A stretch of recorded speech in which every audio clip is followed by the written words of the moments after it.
हनुमान बेनीवाल। सदन में आज वैन पत्र विधेयक 2024 पर चर्चा हो रही है।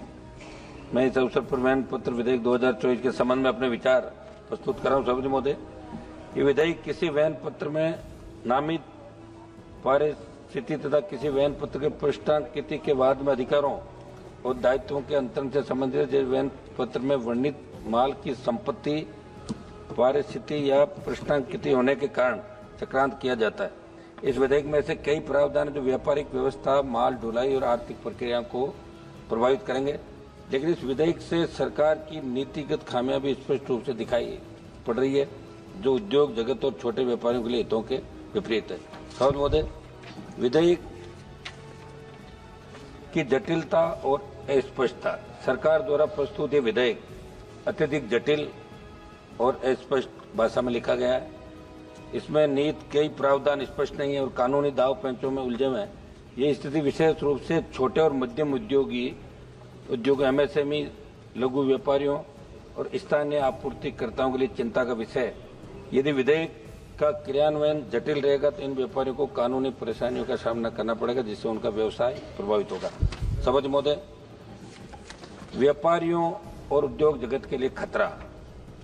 वैन पत्र विधेयक 2014 को लागू करने से पहले व्यापारी संगठनों, परिवहन उद्योग और लॉजिस्टिक्स क्षेत्र के विशेषज्ञों से परामर्श लेना आवश्यक था, लेकिन सरकार ने इस दिशा में कोई उचित कदम नहीं उठाया। माल परिवहन वैन पत्र की पृष्ठांकित और नामित परिस्थिति की प्रक्रिया को सुचारू बनाने के बजाय सरकार ने इसे अत्यधिक नियमों में जकड़ दिया, जिससे व्यापारिक लेन देन में अनावश्यक रुकावटें उत्पन्न हो सकती है। सभापति महोदय, इसके अलावा छोटे और मध्यम व्यापारियों के लिए विधेयक अनुचित दबाव और कानून जोखिम को बढ़ावा देगा।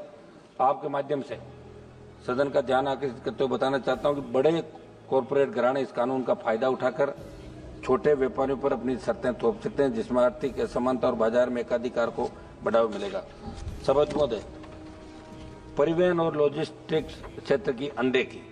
इस विधेयक से परिवहन और लॉजिस्टिक्स क्षेत्र पर सीधा प्रभाव पड़ेगा, क्योंकि माल के स्वामित्व के हस्तांतरण में परिवर्तन लाने का प्रयास किया गया है, लेकिन सरकार ने स्पष्ट नहीं किया कि इस परिवर्तन का परिवहन कंपनियों, ट्रक मालिकों और गोदाम प्रबंधकों पर क्या प्रभाव पड़ेगा।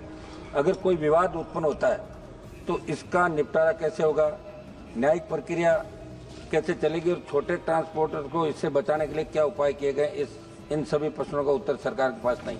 सभापति महोदय,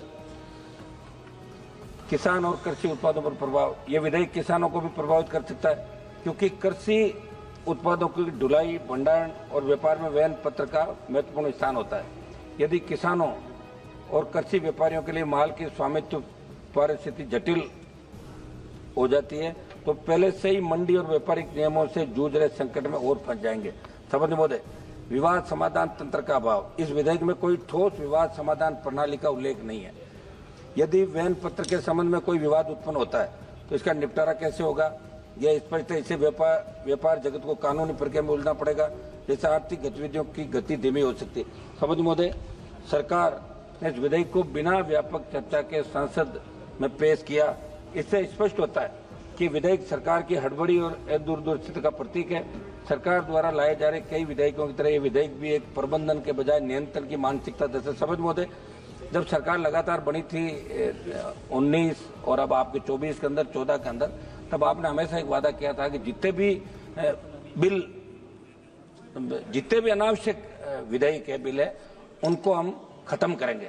लेकिन यहाँ तो बिल पे बिल लाए जा रहे हो आप, और मुझे नहीं लगता कि इन बिलों का औचित्य है। जो बिल लाए जाने चाहिए देश हित के अंदर, उन बिलों को सरकार लाए तो ज्यादा फायदा हो सकता है। मैं बिल का विरोध करता हूँ। Thank you.